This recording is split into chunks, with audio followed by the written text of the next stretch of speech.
안녕하십니까. 신촌 세브란스 병원 핵의학과 전문의 조응혁입니다. 오늘 제가 말씀드리는 내용은 뉴로엔도크라인 tumor에 있어서 도타 패시티의 유용성에 대해서 안내해 드리도록 하겠습니다. 뉴로엔도크라인 tumor에 있어서 여러 가지 종류의 방사선 동위원소를 이용할 수 있기 때문에 그쪽 위주로 먼저 다양한 동위원소에 대해서 먼저 설명드리고 나서 그 다음에 구체적으로 뉴로엔도크라인 tumor에 대해서 설명드리도록 하겠습니다. 마지막으로 우리가 뉴로엔도크라인 tumor에서 섭취가 보이고 있으면 바로 치료 넘어갈 수 있기 때문에 치료에 대해서도 간단하게 설명해 드리도록 하겠습니다. 뉴로엔도크라인 업텍에 관해서 먼저 메커니즘에 대해서 설명드린다면 뉴로엔도크라인 tumor의 세포 종류 중에서 크로마틴 세포에서 다양한 리셉터가 있습니다. 이것을 타겟팅해서 우리가 라디오 트레이서를 개발되었습니다. 오른쪽 위에 보면 소마토스타틴 리셉터가 있습니다. 여기에다가 잘 붙는 인디움 111 펜트로타이드라는 옥트로타이드 스캔이 있습니다. 이거는 스펙트나 플래너 스캔에서 쓸 수 있는 라디오 트레이서고요. 이거는 고전적부터 썼던 라디오 트레이서인데 최근에 펫 트레이서인 갈륨 68 도타 소마토스타틴 리셉터가 개발되었습니다. 이 두 가지 종류의 리셉터들은 소마토스타틴 리셉터에 붙고 나서 세포 안에 들어가서 리텐션 되게 하는 메커니즘을 이용하고 있습니다. 두 번째 리셉터는 뉴로엔도크라인 트랜스포터에 들어갈 수 있는 MIBG라는 약품이 있습니다. 이것도 마찬가지로 NET 통해서 세포 안에 들어가서 리텐션 되는 것이고 그에 대응되는 펫트레이서가 개발되어 있습니다. F18 플로로도파가 있습니다. 이것도 마찬가지로 NET 통해서 들어가서 노르에피네프린의 전구 물질로서 이렇게 역할을 하고 있기 때문에 똑같이 리텐션이 되는 겁니다. 세 번째는 그 아미노 아시드 종류인 플로로도파 페닐애닐린이라는 단백질에다가 F18 붙인 펫트레이서가 있습니다. 이는 large amino acid transporter 통해서 세포 안에 들어가서 대사돼서 리텐션 되는 메커니즘을 이용하고 있습니다. 그래서 이 세 가지 종류의 트레이서들은 세포에서 리텐션 되는 것이기 때문에 섭취가 보이고 있으면 트리트먼트에 넘어갈 수 있는 트레이서들입니다. 그 다음 네 번째 트레이서는 FDG라는 트레이서고 이는 글루코스를 평가할 수 있는 트레이서고 전형적으로 우리가 암을 대사에 평가를 하는 데 있어서 쓰고 있는 트레이서입니다. 기존의 그 방법대로 하면 MIBG에서 섭취가 보이는 암이 있으면 그 다음에 바로 아이오딘 123에서 아이오딘 131로 바꿔서 치료용 제제로 넘어가는 시스템을 이용해 왔습니다. 근데 여기 그 스펙트에서 그보다 한 단계 더 좋은 펫 트레이스를 이용하게 되면 작은 병변도 찾는 도움이 되고 있고 촬영하는 편의성이 있기 때문에 이제 스펙트보다는 펫으로 조금 넘어가는 시대가 되어버렸습니다. 그래서 아래 왼쪽 그림을 보시면 도타라는 것은 킬레이터고 갈륨을 잡아주는 역할을 하고 있고 그 테이트라는 그 약품은 우리가 원하는 뉴로엔도크라인 소마토스타틴 리셉터에 붙는 트레이서입니다. 약물이고요. 그래서 갈륨 도타 테이트에서 섭취가 보이고 있으면 약물 그대로 놔두고 갈륨 대신에 베타 이미터인 177 루테시움을 바꿔버리면 그 치료로 넘어갈 수 있는 겁니다. 그래서 갈륨 68로 먼저 진단을 내리고 그 다음에 동용원소 바꿔서 루테신 170로 바꿔버리면 치료용 제제가 되는 것으로 되어 있습니다. 그래서 우리 핵약국에서 쓰는 트레이서들은 다 기본적으로 대부분 다 테라노스를 쓸 수 있는 트레이서들입니다. 그래서 우리가 MIBG 같은 스펙트 트레이서에서 펫 트레이서로 넘어가는 이유는 이 사진만 보셔도 잘 알 수 있습니다. 제 오른쪽 사진을 보시면 MIBG를 이용해서 촬영한 이미지인데 같은 환자를 갖고 F도파, 도타테이트, 그 다음에 FDG 촬영할 수 있습니다. 그래서 이 환자 같은 경우는 간에 이렇게 포컬한 업텍이 MIBG 스캔에서 보이고 있었지만 그 옆에 그 레프트 아드레널 글랜드에 부신에 그 병들이 보이진 않았습니다. 근데 그거는 F도파나 도타테이트에서 쉽게 보일 수 있었습니다. 그래서 이런 식으로 플래너 스캔에서 잘 보이지 못했던 것들을 이제 펫을 이용하게 되면 작은 병변도 쉽게 찾을 수 있는 장점이 있습니다. 그래서 이 갈륨 도타 소마토스타틴 계열의 펫CT 트레이서들이 많이 개발되어 있습니다. 많은 종류가 개발되어 있고 대표적인 건 도타테이트, 도타녹, 도타톡 이 세 가지 종류가 있습니다. 아래에 있는 도표를 보시면 우리 그 뉴로엔도크라인 투머에 보면 소마토스타틴 리셉터 종류가 5가지 정도인데요.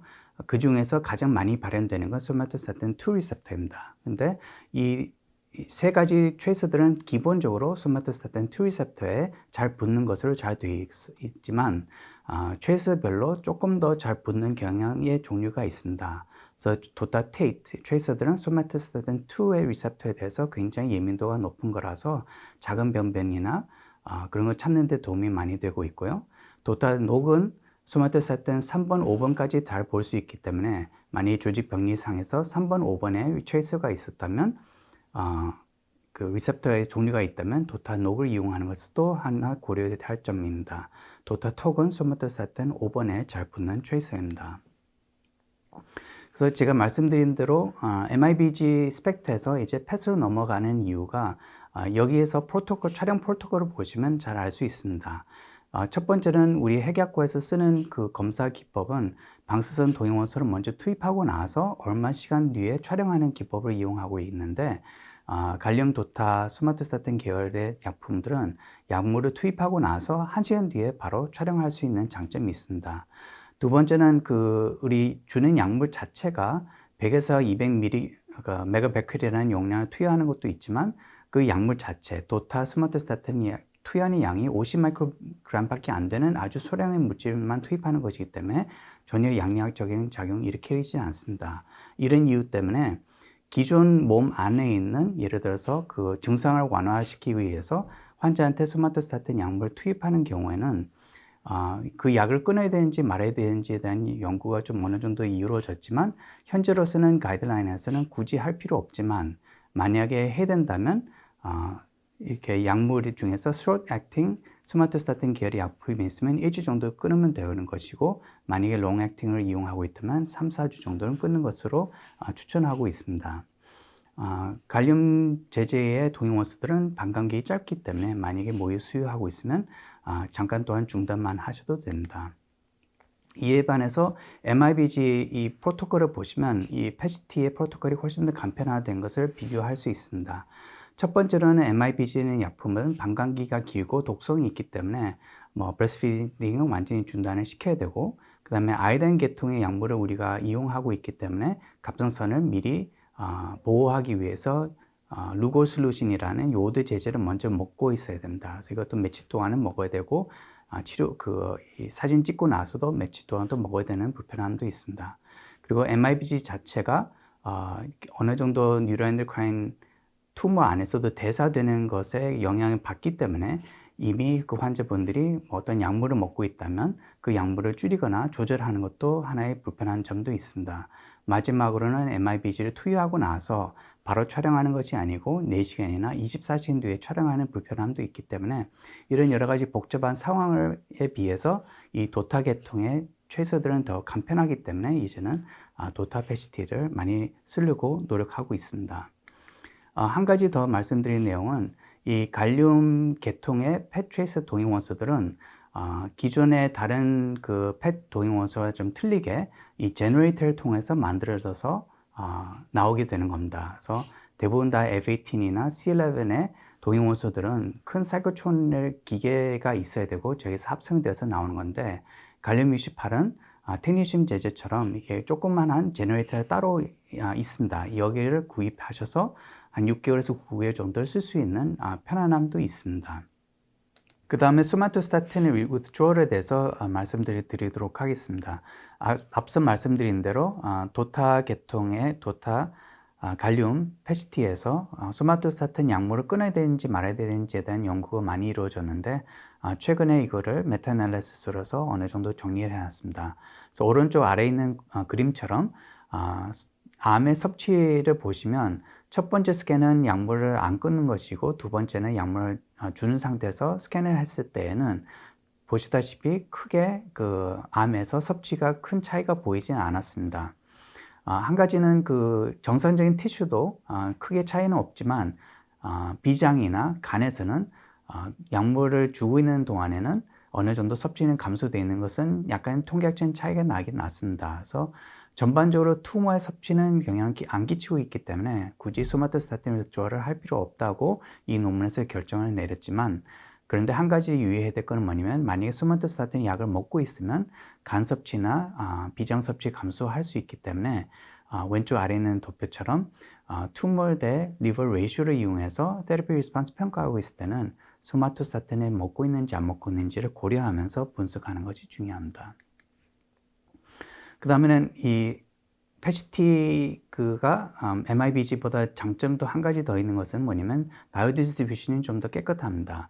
그래서 말씀드린 대로 우리가 쓸 수 있는 트레이서 종류가 3가지 정도 있는데 각각의 트레이서마다 센시티비티가 틀립니다. 그래서 도타테이스는 소마토스타틴 2에 대해서 굉장히 예민도가 높기 때문에 약간의 그 침샘이나 피투이터리 글랜드 업테이크 상대적으로 좀 더 높고 대신에는 백그라운드가 낮기 때문에 투몰 대 백그라운드 레이쇼가 높아서 작은 변변 찾는 데 좀 많이 도움될 수는 있습니다.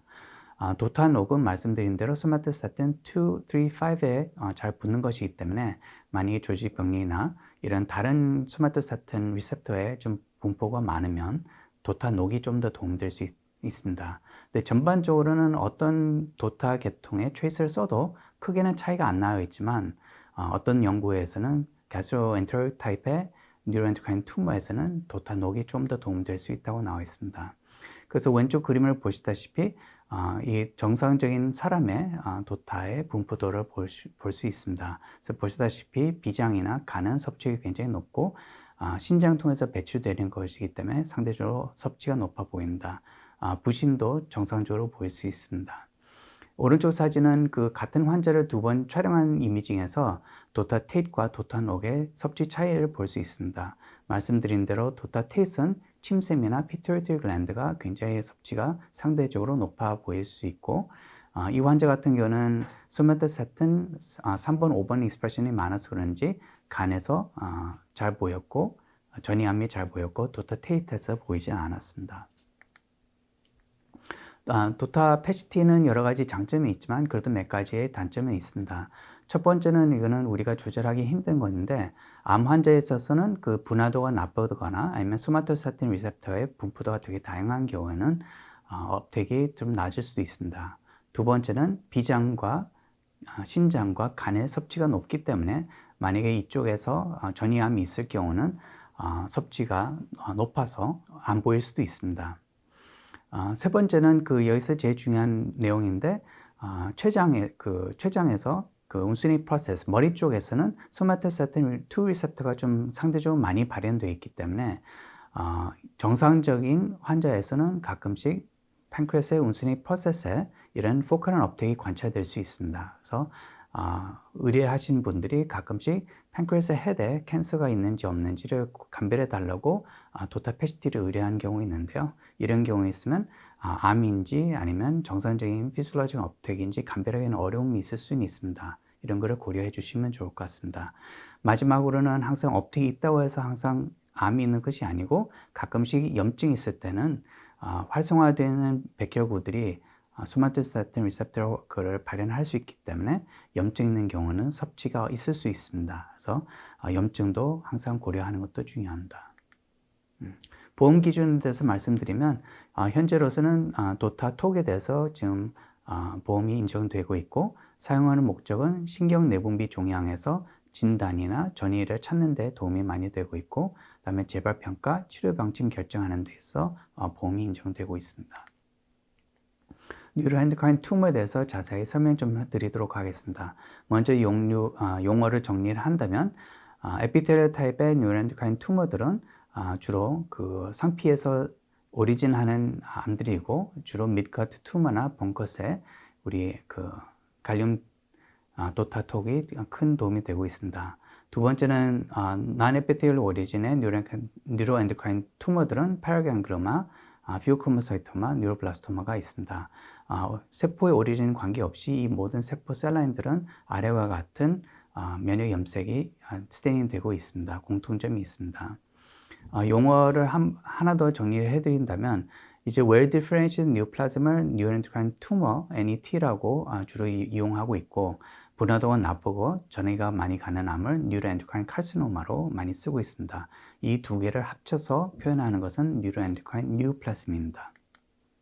그래서 이런 neuroendocrine neoplasm에 있어서 도타패시티의 유용성에 대해서 말씀드리면 기본적으로 암의 진단을 찾는데 많은 도움이 되고 있고, 그 다음에 다시 치료하고 나서 리스테이징 하는 데 도움이 많이 되고 있고, 예후 예측하는 데도 어느 정도 도움이 되고 있습니다. 왜냐면 도타에서 업테이크 되고 있으면 소마토스타틴 치료를 할 수 있기 때문에 조금 더 치료 효과가 있으면 예후에 영향 끼칠 수 있기 때문에 예후 결정하는 데도 어느 정도 도움이 되고 있고, 그 다음에는 소마토스타틴 치료를 할 건지 안 할 건지 진단이나 결정을 내리는 데도 많은 도움이 될 수 있습니다. FDG 패시티도 뉴로엔도크라인 뉴플라즘에 큰 도움이 될 수 있습니다. 첫 번째로는 FDG 업테이크가 높은 투머들은 상대적으로 분화도가 나쁘기 때문에 이런 식으로 전이가 같거나 아니면 분화도가 나쁜 경우에는 FDG 패시티를 고려하는 것이 중요할 것 같습니다. 두 번째는 대개 다 FDG 업테이크 높은 투머들은 분화도가 나쁜 경우가 많기 때문에 예후 예측하는 데도 많은 도움이 되고 있습니다. 아래서 본원에서 촬영했던 환자분입니다. 그래서 같은 투머 안에서도 FDG랑 도타의 업텍이 틀리다는 것을 보여주는 사진입니다. 그래서 조금 오른쪽에 볼록 튀어나온 부분에는 도타 업텍이 되게 높았지만 FDG 업텍이 되게 낮았고, 그 다음에는 FDG 업텍이 높은 쪽에서는 또 도타 업텍이 낮은 것을 볼 수 있었습니다. 그래서 이렇게 하나의 투머 안에서도 다양한 섭취 패턴을 볼 수 있었고, 그 다음에는 전이 갔을 경우도 마찬가지로 도타 업텍이 높은 부위도 있을 수 있고 FDG 업텍이 높은 부위일 수 있기 때문에, 그래서 둘 다 촬영하는 것이 중요하다고 저희들이 생각하고 있습니다. 그 다음에 non-epithelial 오리진의 파라강글로마든지 피오크로모사이토마에 있어서 패시의 역할도 비슷합니다. 진단 내리는 데 도움이 되고 있고, 위치를 찾는 데 도움이 되고 있고, 그 다음에는 치료 결정하는 데도 많은 도움이 될 수 있습니다. 도타뿐만 아니라 FDG도 큰 도움이 되고 있습니다. 앞서 말씀드린 대로 대부분 다 분화도가 나쁘거나 아니면 전이를 갔을 경우는 FDG 업텍이 높아지기 때문에 악성도가 높은 PPG에는 FDG 패시티가 많이 도움이 되고 있고, 전이가 갔을 경우에도 FDG 패시티를 꼭 고려하는 것이 중요합니다. 두 번째는 갈륨 도타는 제일 좋습니다. PPG를 보는데 제일 좋고, 전이가 갔을 경우에 SDH 뮤테이션이 있거나 헤드넥, 파라갱글로마 때도 큰 도움이 되고 있습니다. MIBG는 사진 퀄리티가 상대적으로 낮고, 그 다음에 분화도가 아주 높아야 섭취되는 것이기 때문에 가급적이면 전이가 안 간 PPGL에 쓰는 것이 좋은 것으로 알려져 있습니다. 그 다음에는 피오크로모사이토마에도 도움이 많이 되고 있습니다. 도파는 다른 강의에서 이미 커버되어 있기 때문에 이거는 넘어가도록 하겠습니다. 뉴로엔도크라인 투머의 트리트먼트에 대해서 설명 좀 드리도록 하겠습니다. 앞서 말씀드린 대로 MIBG는 고전적으로 이용해왔던 치료 방법이고, 아이오딘 130의 동위원수를 이용해버리면 치료용지제가 되는 겁니다.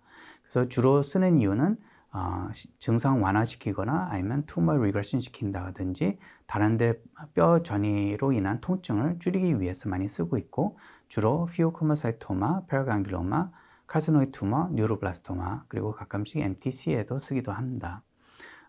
쓰면 안 되는 환자는 임신했거나 아니면 모유 수유하는 환자들한테는 쓰면 안 되고, 치료 효과 나타나는데 조금 시간 좀 걸리기 때문에 3개월 이하로 연명이 있는 경우에는 조금 덜 안 하는 것이 좋지만, 보온페인이 아주 심한 경우에도 쓰는 것은 어느 정도의 쓸 수는 있습니다.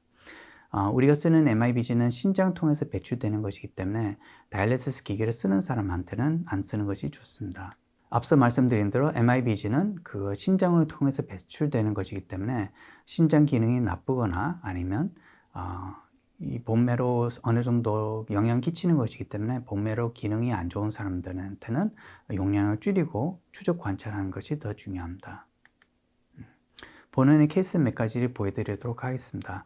이 같은 환자를 FDG 패시티도 찍고 도타 패시티를 찍고 나서 그 다음에 치료에 넘어갔던 케이스였습니다.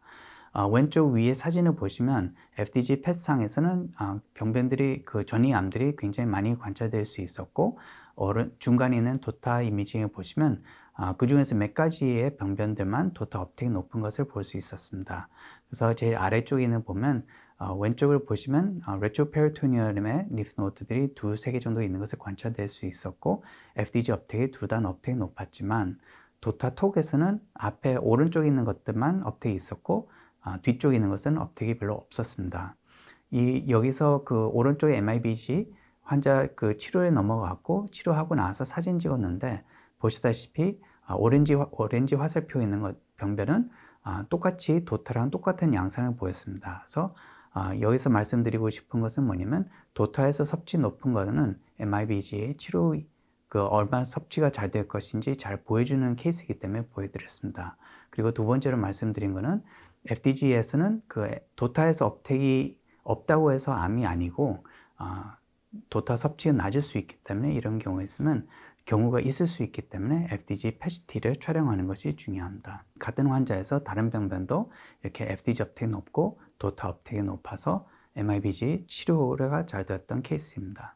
두 번째 케이스입니다. 이 환자분도 피오크로마사이트 투머로 수술받고 나서 재발되어서 PET-CT를 찍었습니다. 그래서 왼쪽은 FDG PET-CT 영상이고 그 중간에는 도타 PET-CT입니다. 그래서 이 환자분 같은 경우는 간에 병변들이 3개 정도 관찰되었었는데 오른쪽에 보면 MIBG 치료하고 나서 사진 찍었던 영상입니다. 그래서 여기 보시면 중간에 간에 굉장히 섭취 높았던 도타 섭취 높았던 그 병변이 MIBG에서 굉장히 섭취 높은 것을 볼 수 있었고 치료하고 나서 한 번 더 다시 도타를 찍었을 때 섭취가 아주 높았던 부위에는 아예 섭취가 안 보이는 것을 관찰할 수 있었습니다. 그래서 이런 식으로 도타를 찍어서 MIBG에서 섭취가 높을 것을 예측할 수 있고 그 다음에 치료하고 나서 다시 얼마나 치료가 좋아졌는지를 도타 PET-CT로 다시 한번 확인할 수 있습니다.